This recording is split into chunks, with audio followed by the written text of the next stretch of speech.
Good afternoon guys, कैसे हो सभी। मैं भी बढ़िया हूँ। तो आज मैं आपके लिए अनन्या और काव्य की लव स्टोरी का 7 पार्ट लेकर आई हूँ। आई होप आपने लास्ट एपिसोड एंजॉय किया होगा। लास्ट एपिसोड थोड़ा सा रिकैप लेती हूँ। लास्ट एपिसोड में हमने ये सुना था कि काव्य और अनन्या कॉलेज जाने के लिए निकलते हैं, मगर अनन्या दूसरी साइड स्कूटी मोड़ देती है। तो काव्य की पूछने पर अनन्या बता देती कि हम लॉन्ग ड्राइव पे जा रहे हैं। तो लॉन्ग ड्राइव पे जाते जाते उनको बीच में बारिश घेर लेती है और फिर ये लोग एक झोपड़ी में जाकर रुक जाते हैं। तो अब सुनते हैं आगे। ये लोग को कई समय निकल जाते हैं, लोग वही अटक के रह जाते हैं। वो एक झोपड़ी में छोटा सा जो तबेला था, तो सामने के जो रेस्टोरेंट वाले थे, छोटा सा होटल था वो गांव साइड। तो बारिश बहुत ही ज़्यादा बढ़ जाने की वजह से वो होटल वाले उनको, वो दोनों लड़कियों को सामने रुकने के लिए कहते हैं। तो ये लोग जाते भी है। फिर उसके बाद ये लोग काफ़ी टाइम ऐसे ही ठंड में एक दूसरे को टाइट पकड़ के रहते। तो टाइट पकड़ते पकड़ते फिर काव्य को इतनी ज़्यादा ठंड लग रही थी, तो अनन्या को बड़े कस के पकड़ती है। तो इसकी वजह से दोनों में दोनों में अजीब सी बॉडी टच हो जाती है। फिर ऐसे एक दूसरे को देखते देखते इन लोग को फीलिंग्स आने लगती है। फीलिंग्स आती है तो अनन्या और काव्य दोनों को किस करने लग जाते हैं। बहुत ही ज़्यादा किस करते हैं और ऐसे 5 मिनट किस करते करते इन लोग बहुत ही ज़्यादा मदहोश हो जाते हैं। इन लोग को ख्याल ही नहीं कि ये लोग कहाँ पर हैं, क्योंकि जो सामने होटल था वो लोग का ये तबेला था छोटा सा। तो वो लोग कभी भी आ सकते थे, लेकिन ये दोनों अपने ही प्यार में डूब गए थे। बाहर बारिश और अंदर 2 कपल। तो आप भी समझ सकते हो ऐसे सिचुएशन में क्या होता है। तो अनन्या और काव्य बहुत ही ज़्यादा मदहोश होते हैं। काव्य बोलती है, I love you Anu, I love you so much, और I love you, I love you, I love you, I love you so much. मुझे छोड़कर कहीं मत जाना है अनु। अनन्या बोलती है, आई लव यू टू मेरी जान, आई लव यू। और उसको किस करने लगती है और उसका एक हाथ उसके कपड़े के अंदर रहता है और सारे बॉडी को टच होते रहता है। उस हर जगह उसको प्रेस करते करते वो ऊपर किस कर रही थी और उसका पूरा हाथ उसके चेस्ट के नीचे तक जाता था, जो उसके हर वो पार्ट को टच कर रहा था। तो काव्य बहुत ही ज़्यादा पागल हो रही थी। तो वो काव्य नीचे बैठने लगती है अनन्या को लेकर। तो अनन्या बोलती है, क्या ये सही जगह होगी? तो काव्य बोलती है, मुझे नहीं पता, मुझे अब तुम अधूरा मत छोड़ना प्लीज़।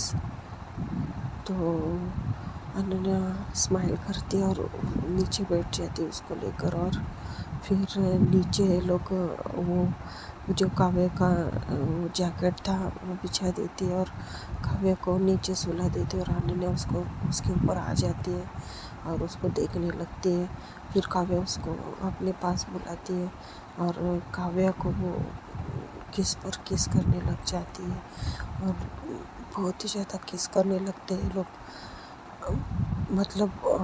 अगर बारिश नहीं होती तो उनकी जो किस किया है, अगर साइड में कोई खड़ा हो तबेला के बाहर तो आवाज़ जा सकती थी। ऐसे इनके एक दूसरे की आवाज़ थी किस लेने के। बहुत ही हॉटनेस पैदा हो चुकी थी वो छोटे से तबेले में। तो अनन्या से रहा नहीं जाता है। अनन्या उसके ब्रा के हुक खोल देती है और ब्रा थोड़ी सी ऊपर करके वो चेस्ट को सक करने लगती है। और काव्य बहुत ही ज़्यादा मदहोश होती है, या वो हाथ मारने लगती है और अनन्या उसके चेस्ट को सक करते करते किस करती है, टंग से खेलती है और स्लोली उसको बहुत ज़्यादा फीलिंग्स देती रहती है। और फिर उस थोड़ी देर में फिर अनन्या काव्या की आंखों में देखती है। फिर काव्या बोलती है, I love you, I love you मेरा बच्चा, आई लव यू। तो अनन्या बोलती है, आई लव यू टू मेरा बच्चा, और उसको गालों फिर से किस करती है। और फिर अनन्या क्या करती है, फिर काव्या उसको अपने नीचे ले लेती है, और फिर ये लोग को फिर से मतलब इंटीमेट सी बनती रहती है। और काव्या उसको सेम वही करती है जो अनन्या ने थोड़ी देर पहले किया था, उसके ऊपर आकर उसके चेस्ट को प्रेस करना, फिर वो सब करती है। और फिर नीचे आती है, और फिर काव्या उसके जो इनर उसने पहना था वो थोड़ा सा उसको अलग करती है, और सब जगह किस करने लगती है। और उसको फिर अनन्या पागल सी होती है, इतनी पागल हो जाती है कि अब वो क्या कर सकती है, क्योंकि उसको बहुत ही ज़्यादा फीलिंग्स आ रही थी। तो काव्या उसको वहाँ पर किस करते करते सब करती है सब जगह। और फिर ऐसे इन लोग एक दूसरे को प्यार देने लगते हैं। फिर ये लोग बॉडी टच करते हैं, बॉडी रब करते हैं। काव्या उसके ऊपर पूरी लेट जाती है और अपनी बॉडी उसके ऊपर रब करती है और उसको गर्माहट देती रहती है, क्योंकि काव्या को भी ठंड लग रही थी और अनन्या को भी ठंड लग रही थी। ये लोग कुछ आधा घंटा ये लोग एक दूसरे के साथ ऐसे ही प्यार करते हैं और एक दूसरे की बॉडी टच करते हैं, रब करते हैं। फिर थोड़ी देर में बारिश थोड़ी सी कम होने का ये लोग को आगाज़ हो जाता है, क्योंकि ये लोग के जो भी फीलिंग्स है स्लो कम होती जा रही थी। ये लोग को एक दूसरे को सेटिस्फाइड करके ये लोग साइड में ज़ोर से सांसें लेकर एक दूसरे को देखते रहते और स्माइल करते हैं। और फिर उनको ये एहसास होता है कि बारिश थोड़ी सी कम हो गई है। तो वो काव्या उठकर बैठ जाती है और अनन्या बोलती है, क्या हुआ? काव्या उठती है और उसकी गोद में जाकर बैठती है, बोलती है, तुमने जो मुझे खुशी दी है ना, हर बार जो हमेशा मुझे प्यार दिया है ना, आई स्वेयर अनन्या, अगर तुम मुझे नहीं मिली ना तो देख लेना मैं क्या करती हूँ। तो फिर अनन्या बोलती है, बच्चा ऐसे नहीं बोलते हैं, तो मैं तुम्हारी हूँ और तुम मेरी हो, ओके? और मैंने तुमसे वादा किया है कि हम शादी करेंगे, ठीक है? और तुम्हें हमारे प्यार के लिए स्टैंड लेना होगा, क्योंकि तुम्हारे जो भी फैमिली गांव से है, तो गांव से ये सब हमारे एक लड़का एक लड़की का रिश्ता नहीं मानते वो लोग, तो हमारा रिश्ता दूर की बात है, तो तुम्हें हमारे लिए स्टैंड लेना होगा। तो काव्या बोलती हूँ, मैं ज़रूर लूँगी। तो थोड़ी सी और बारिश पूरी कम हो जाती है, इनको थोड़ा सा सन्नाटा सुनाई देता है। तो अनन्या बोलती कि चलो फटाफट अपने आप को ठीक करो, और ये लोग दोनों अपने आप को ठीक करते हैं और ये हवा देखते हैं। फिर अनन्या स्लोली डोर ओपन करती है, देखती बारिश पूरी तरह से रुक गई है। फिर काव्या का हाथ पकड़ कर वो बाहर चली आती है और फिर वहाँ सामने के होटल में चली जाती है और वो अंकल को बोलते हैं, uncle thank you so much, अगर आप नहीं होते तो पता नहीं हम लोग क्या करते इतनी बारिश में। तो अंकल बोलते हैं, अरे बेटा ऐसे टाइम पे इंसानियत ही साथ देती है ना, चलो बेटा तुम दोनों में गर्मा गर्म चाय देता हूँ तुम दोनों को। तो वो लोग बैठ जाते हैं, लोग चाय पीते हैं, एक दूसरे को देखते रहते हैं और चाय की सिप लेती है। तो इन दोनों को एक दूसरे पर बहुत ही प्यार आते रहते हैं और बहुत ही प्यार से ये दोनों देखते हैं एक दूसरे को चाय की सिप लेते लेते। फिर वो जो वहाँ एक आंटी होती है, वो ये दोनों के साथ आकर बैठ जाती है, वो अंकल की वाइफ रहती है शायद। तो वो इन दोनों के साथ में आकर बैठती है, बोलते हैं, हाँ बच्चों, तो तुम लोग कहाँ से हो, कहाँ से आए हो? और दोनों लड़कियाँ अकेले यूँ बारिश में नहीं निकलना चाहिए था बेटा तुम लोगों को घर से बाहर। तो काव्या बोलती है, एक्चुअली आंटी हम लोग कॉलेज जा रहे थे तो हम लोग फंस गए।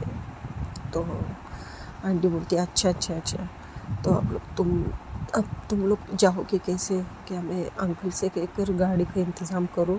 तो आने ने बोलती, नो आंटी थैंक्स, आपने इतनी मदद की है हमारी, हम लोग ज़िंदगी भर नहीं भूल सकते।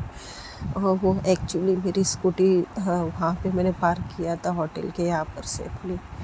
तो हम लोग स्कूटी से जाएंगे। तो आंटी बोलती है अच्छा तुमने यहाँ स्कूटी लेकर आए हो क्या, ठीक है अच्छी बात है बेटा, तो तुम लोग संभल के जाना, थोड़ा रास्ता अब कच्चा हुआ होगा, सड़कों पर थोड़ा सा कीचड़ है, तो पता है ना तुम्हें, हाँ 2 पहियों वाली गाड़ी स्लिप हो जाती है जल्दी। तो ने बोलती है आंटी आप फिक्र मत करिए, मैं लेकर जाऊँगी इसे संभाल कर, और मैं भी खुद संभाल कर चली जाऊँगी। तो आंटी बोलती है बच्चों तुम लोग कुछ खा लो, क्योंकि बारिश इतनी है कि अभी भूख भी लगी होगी, बहुत टाइम से तुम लोग इधर हो। तो वो अंकल से कहकर दोनों के लिए वड़ा पाव जो रहता है वो वड़ा पाव वो मंगाते हैं, और वो लोग चाय और वड़ा पाव खाते हैं। तो ये लोग का छोटा सा मतलब एक जो घूमने आए थे तो वो सफल हो जाता है, क्योंकि बारिश भी इन लोग को मिली, और ऊपर से इतना अच्छा होटल में, छोटा भी था लेकिन बहुत अच्छा था, और उधर वहाँ की जो मतलब वहाँ के जो लोग थे वो भी बढ़िया थे और बहुत अच्छे थे, इन लोग का बहुत ख्याल रखते हैं। तो ये लोग का, और वो आंटी फिर इन दोनों से पैसे भी नहीं लेती है, बोलती है बच्चों हम लोग किसी को ऐसे टाइम पे खिला सके तो वही पुण्य का काम है, मत देना पैसे, ठीक है। तो अनन्या और काव्या बोलती आंटी आप हम लोग को भगवान जैसे मिले हो, क्योंकि ऐसे बारिश में कहाँ कोई किसी की मदद कर सकता है। तो बोलती बेटा नहीं, कभी भी यहाँ से जाओगे तो होटल पर ज़रूर आना।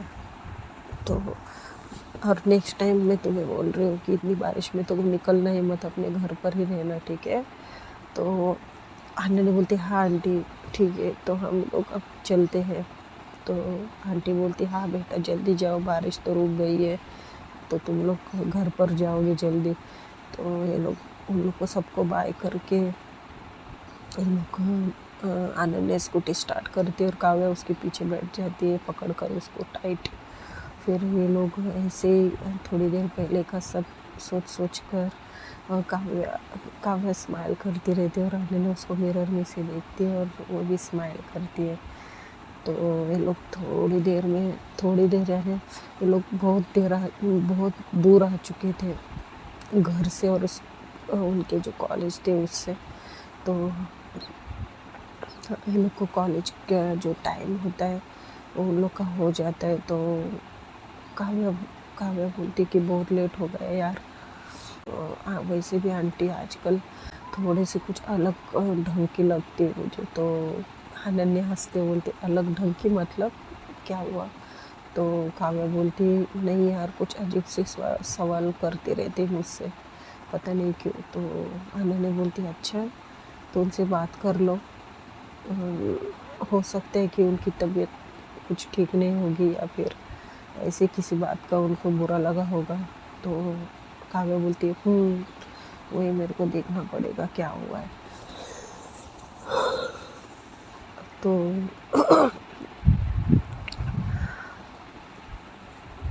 थोड़ी देर में फिर काव्या के आंटी का फ़ोन आता है अनन्या के मोबाइल पर। तो अनन्या साइड में एक स्कूटी रोक देती है और बोलती है कि अनन्या बहुत ज़्यादा डर जाती है और बोलती काव्या तुम्हारी आंटी का फ़ोन। तो काव्या तो अनन्या से भी डबल डर जाती है, क्योंकि वो डर जाती है कि कहीं आंटी को पता तो नहीं चला कि हम लोग कॉलेज में नहीं है। तो अनन्या बोलती क्या करूँ, रुको 1 मिनट उठाती हूँ। तो काव्या बोलती नहीं मत उठाओ, क्या बोलोगी तुम, हमारे पास क्या आंसर होगा उनके जवाब का। तो अनन्या बोलती 1 मिनट बाबा रुको तो सही, उठाने तो दो, ठीक है ना, पता चला तो चला, मैं बोल दूँगी, हमें थोड़ा सा काम था मुझे तो मैं लेकर गई थी। तो काव्या बोलती नहीं यार, ऐसे कॉलेज बंक करके तुम मुझे कहाँ लेके गई थी, क्या बताऊँगी मैं घर। तो अनन्या बोलती तो उतने में फ़ोन कट हो जाता है। तो अनन्या बोलती देखो अब फ़ोन भी कट हो गया, अब आंटी को और भी शक हो जाएगा। काव्या बोलती बोल दो आप लेक्चर में थे हम लोग, तो तुम लेक्चर में थी इसलिए नहीं उठा पाए। तो बोलती काव्या टाइम देखा है तुमने, कॉलेज के टाइम के ऊपर हो गया है। तो काव्या बहुत ज़्यादा डर जाती है, अब क्या करे, उसकी रोने की शक्ल हो जाती है। तो अनन्या बोलती तुम डर क्यों रही हो, लेकिन इतना तुम थोड़ी लड़के के साथ हो। तो काव्या बोलती नहीं यार, फिर भी मुझे कुछ दिनों से कुछ अलग ही महसूस हो रहा है। आंटी के तरफ से मुझे अजीब सी वाइब्स आ रही है। कहीं आंटी को शक तो नहीं हुआ है हम दोनों पर। तो आंटी ने बोलती नहीं यार, शक होता तो वो बोल देती थी, सीधा रोक टोक लगाती थी। और पता चला तो चला, वैसे भी हमने ठान लिया है ना, हम दोनों एक दूसरे के लिए स्टैंड लेंगे। तो काव्या बोलती लेकिन इतनी जल्दी? मुझे और तुम्हारे साथ थोड़ा सा मतलब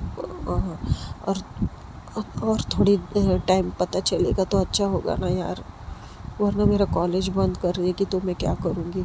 तो आने ने बोलती है तुम टेंशन मत लो, मैं हूँ, मैं सब हैंडल करूँगी। तो फिर से कॉल आती है। फिर आने ने बोलती है अब तुम चुप रहना, इस पर मुझे कॉल उठाने दो।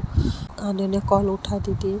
तो आंटी बोलती है अरे बेटा, मैं तुम्हें कब से कॉल कर रही हूँ, क्या हुआ, तुम ठीक तो हो ना? तो आने ने बोलती हाँ आंटी मैं ठीक हूँ, लेकिन आप मुझे कॉल क्यों कर रहे थे? तो आने तो काव्या की आंटी बोलती कि वो बेटा एक्चुअली मुझे ये बताना था कि मुझे ना थोड़ा सा काम से बाहर जाना था। तो क्या तुम काव्या को लेकर तुम्हारे घर पर जा सकती हो थोड़ी देर के लिए, क्योंकि चाबी मेरे पास है, काव्या के पास चाबी नहीं है। तो आने ने बोलती अच्छा ठीक है आंटी, ठीक है। तो वो फ़ोन कट करके रख देती है। और फिर काव्या फिंगर क्रॉस करती है, क्योंकि उसको ये लगता है कि काव्या की आंटी ने पता नहीं क्या बोला होगा, उन्हें पता तो चला नहीं होगा, इसके लिए वो डर के मारे अनन्या के पास देखती है अपनी फिंगर लॉक करके। तो अनन्या बोलती है बुद्धू, तुम्हें पता है आंटी ने क्या बोला? तो काव्या बोलती नहीं मुझे मत बताओ, मुझे पता है चिल्लाई होगी, उन्हें पता चल गया होगा कि हम कॉलेज में नहीं है। तो बोलती है अरे पागल, आंटी तुम्हारी कहीं जा रही है बाहर, कुछ अर्जेंट काम आ चुका है उन्हें, और उन्होंने कहा है कि तुम काव्या को थोड़ी देर घर लेके जाओ। तो काव्या बोलती क्या, सच में? तो आने ने बोलती हाँ यार, तो क्या ख्याल है तुम्हारा, चलोगी ससुराल अपने? तो काव्या शर्मा जाती है। काव्या बोलती धत कुछ भी। तो आने ने बोलती ये तुम जब धत कुछ भी बोलती हो ना, हाय मेरे दिल पर वार करता है। तो आने ने उसके पास जाने की कोशिश करती, उसको किस करने के लिए बोलते बोलते। तो काव्या उसके लिप्स पर हाथ रखती है, बोलती है बेटा जरा आसपास देख लिया करो, हम कहाँ खड़े हैं। तो कहा, तो आनंद ने देखती कि सच में वो लोग एक मार्केट साइड में खड़े थे। तो वो अपने सर पर टपरी मारती, बोलती मैं भी ना कहीं भी शुरू हो जाती हूँ, पता नहीं तुम्हें देखकर मुझे कुछ एहसास ही नहीं होता है आसपास लोग भी होते हैं या नहीं। तो ये लोग हंसते हैं और फिर अनन्या काव्या को लेकर अपने घर चली जाती है। तो घर जाने के बाद फिर ये लोग घर पर पहुंच जाते थोड़ी देर में, कुछ 1 घंटे बाद घर में पहुंचते। तो अनन्या डोर बेल बजाती, तो अनन्या की मम्मा आती और बोलती अरे बेटा तुम आ गई, और काव्या तुम भी, क्या बात है? तो अनन्या बोलती हाँ मम्मा एक्चुअली उसकी जो इसकी आंटी ना वो कहीं बाहर गई है अर्जेंट काम से, तो उन्होंने मुझे बोला है काव्या को मेरे साथ रखने के लिए थोड़ी देर। तो वो बोली तो क्योंकि एक ही चाबी है शायद, तो वो काव्या के पास नहीं है। तो अनन्या की मम्मा बोलती हाँ बेटा कोई बात नहीं, आ जाओ दोनों। और पूरे तो तरह से तो तुम लोग भीग गए हो, इतनी बारिश तो नहीं थी। तो वो तो सुबह थी बहुत ज़्यादा बारिश। तो ये लोग दोनों डर जाते और बोलते मम्मा क्या आप भी पुलिस की तरह इन्वेस्टिगेशन कर रहे हो? हम लोग स्कूटी पे आए हैं और बाहर देखिए बारिश हो रही है थोड़ी थोड़ी सी, तो कॉलेज के घर आने तक तो भीग तो जाएंगे ना हम लोग, क्या आप भी कुछ भी सवाल करते हो?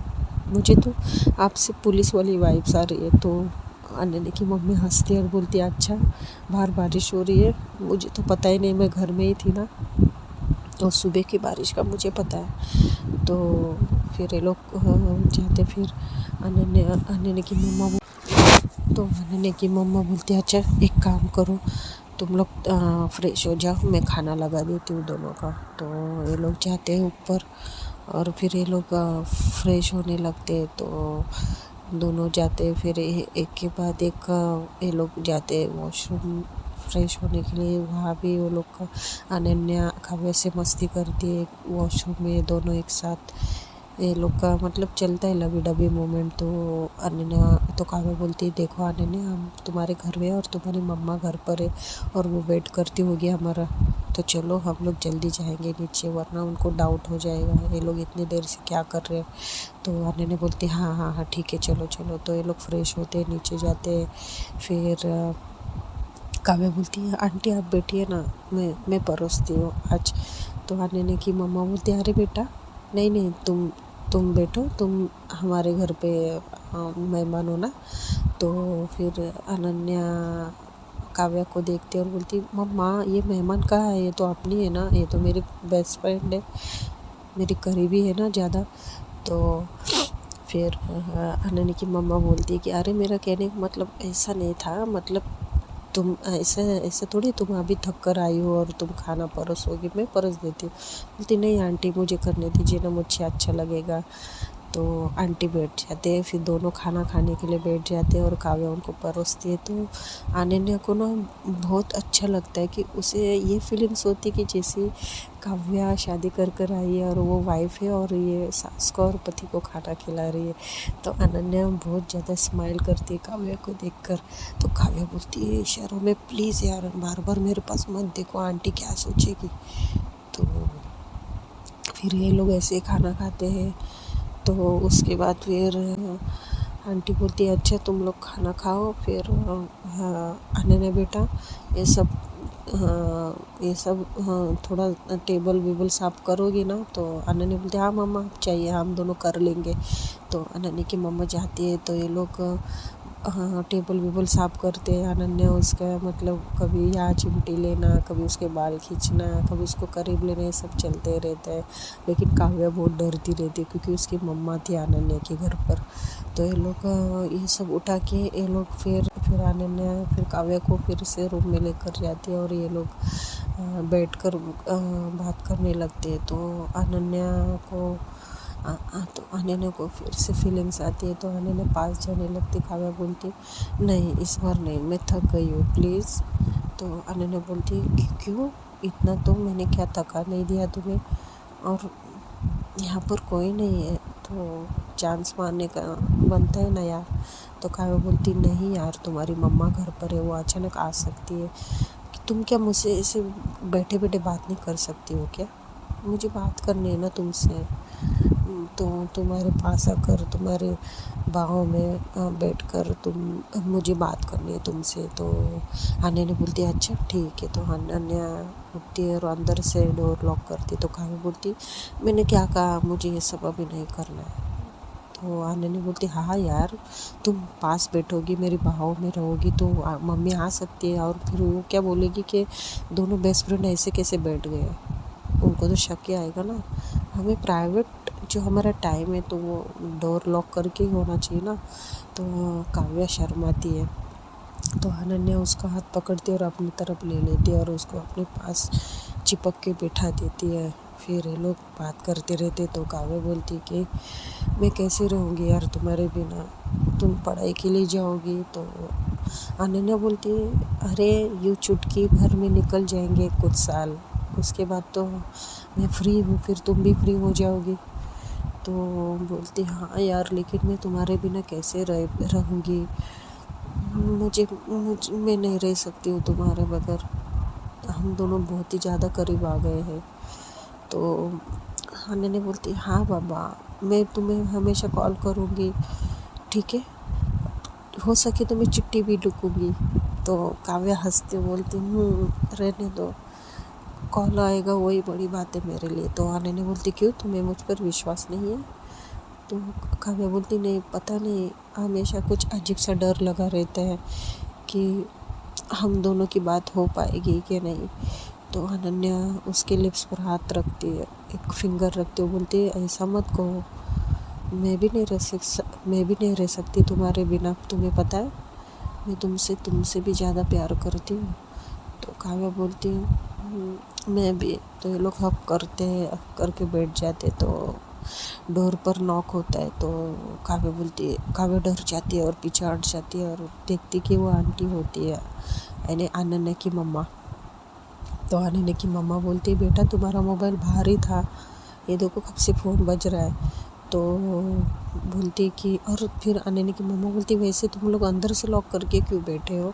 तो बोलती नहीं मम्मा वो एक्चुअली मुझे याद नहीं रहा, वो मुझे आदत है ना अंदर से लॉक करने की, तो मैंने कर दिया फटाक से, मुझे याद ही नहीं रहा, काव्य भी मेरे साथ है। तो बोलते अच्छा अच्छा ठीक है, लो तुम्हारा फ़ोन पिकअप करो। तो देखती कि वो काव्य की आंटी का होता है। तो काव्य की आंटी बोलती कि हाँ बेटा मैं आ चुकी हूँ, तो क्या काव्य को तुम घर ड्रॉप कर दोगी? तो अनन्या का मूड ऑफ हो जाता है। तो अनन्या बोलती ओके आंटी मैं आ जाती हूँ घर पर। तो फिर बाद में अनन्या काव्य को बोलती कि चलो फटाफट रेडी हो जाओ, तुम्हारी आंटी आ गई है। तो काव्य को बहुत अजीब सा लगता है, जैसे क्या वो उसे ये लगता है कि वो अभी ससुराल में है और वो अभी उसको मायके में जाना है, तो वो खुश नहीं होती अपने पति को छोड़कर जाने की। तो काव्य का मूड ऑफ हो जाता है। तो बोलती क्या हुआ? अनन्या बोलती क्या हुआ, घर नहीं जाना है? तो काव्य बोलती आंटी मुझे लगा इतनी जल्दी नहीं आएगी। तो अनन्या हंसने लगती, बोलती ये तो वही बात हुई कि तुम्हारी शादी हो चुकी है और तुम अपने पति को छोड़कर नहीं जाना चाहती। तो काव्य फिर से शर्मा जाती है। तो बोलती है बच्चा जल्दी रेडी हो जाओ वरना आंटी को सच में शक हो जाएगा। तो काव्य डर के मारे फिर फटक से रेडी हो जाते हैं और अनन्या उसको ड्रॉप करती है। और अनन्या फिर उसको घर तक, क्योंकि वो घर तक जाती है तो काव्य उसे ऊपर लेके जाती है। तो जाती है तो ये फिर आंटी बोलती है अरे अनन्या आ जाओ अंदर। तो ये लोग दोनों बैठते हैं, लेकिन इस बार ये होता है आंटी काव्य के जो नेक है वहाँ पर कुछ देख लेती है। और फिर वो सोचती क्या क्या मैं इसे अभी पूछूं क्या, फिर लेकिन वो पूछ ही लेती कि काव्य क्या है तुम्हारे गर्दन पर पूरा लाल हो गया है। तो अनन्या देखने लगती और इतनी डर जाती है अनन्या, बाप रे बहुत डर जाती है। फिर काव्य बोलती है कहाँ? तो काव्य खुद का जब फिंगर लगाती है उस जगह पे तो उसको थोड़ा सा पेन होता है, बोलती आउच, अरे यार ये सच में क्या है? तो अनन्या इतनी डर जाती है। अनन्या बोलती आंटी मुझे लेट हो रहा है, मैं निकलूँ, मम्मी घर पर अकेली है। तो काव्य की आंटी बोलती हाँ बेटा ठीक है, संभल के जाना ठीक है। तो फिर अनन्या वहाँ से निकल जाती है। निकलती रहती है तो वो सोचती है अरे यार काव्य फंस जाएगी अकेले। तो बोलती वो आंटी इसको ना होमवर्क दिया है और हाँ कल टेस्ट है तो इसको ना पढ़ाई के लिए ऊपर भेज दो। तो आंटी बोलती अच्छा इसको होमवर्क दिया है और कल टेस्ट है इसका, ठीक है बेटा मैं इसको बोल दूँगी। तो फिर अनन्या बोलती कि हाँ काव्य तुम जाओ ना अपने बेडरूम में पढ़ाई करने, मैं जाऊँगी। तो काव्य बोलती नहीं इट्स ओके मैं हूँ यहाँ पर, तुम्हें बाय तो करो। तो बोलती नहीं तुम्हारी टेस्ट है कल तो इम्पोर्टेंट। तो काव्य भी समझ नहीं पाती ये क्या बोल रही है, टेस्ट मुझे नहीं पता मेरे टेस्ट के बारे में और इसको कैसे पता। तो फिर बाद में जैसे तैसे करके अनन्या वहाँ से निकल जाते और काव्य को बोलती ऊपर जाने के लिए तो आंटी भेज देते। तो काव्य जाती है और अनन्या भी निकल जाती है और नीचे उतर कर वो आंटी उसको विंडो से बाय करती है। तो फिर वो स्कूटी से सीधा अपने घर भाग कर आती है और बेडरूम में जाकर राहत की सांस लेती है और बोलती उफ आज तो हम दोनों पकड़े गए थे यार, अच्छा हुआ मैंने बात पलटी कर दी। लेकिन काव्य को फिर से पूछेगी ओह शिट अब क्या होगा। तो देखते हैं दोस्तों नेक्स्ट एपिसोड में क्या होता है, क्या काव्य की आंटी अब फिर से काव्य के बेडरूम में जाकर उनका डाउट क्लियर करेगी कि वो गर्दन पे क्या निशान है, क्योंकि वो तो अनन्या की तरफ से दी गई थी निशानी जो इन दोनों के बीच में तबेले में हुआ था। तो इसके लिए अनन्या डर गई है और काव्य तो बेफिक्र होके वह पढ़ाई के लिए कंफ्यूज होकर पढ़ाई के लिए बैठ गई है। देखते हैं नेक्स्ट एपिसोड में, तब तक के लिए बाय।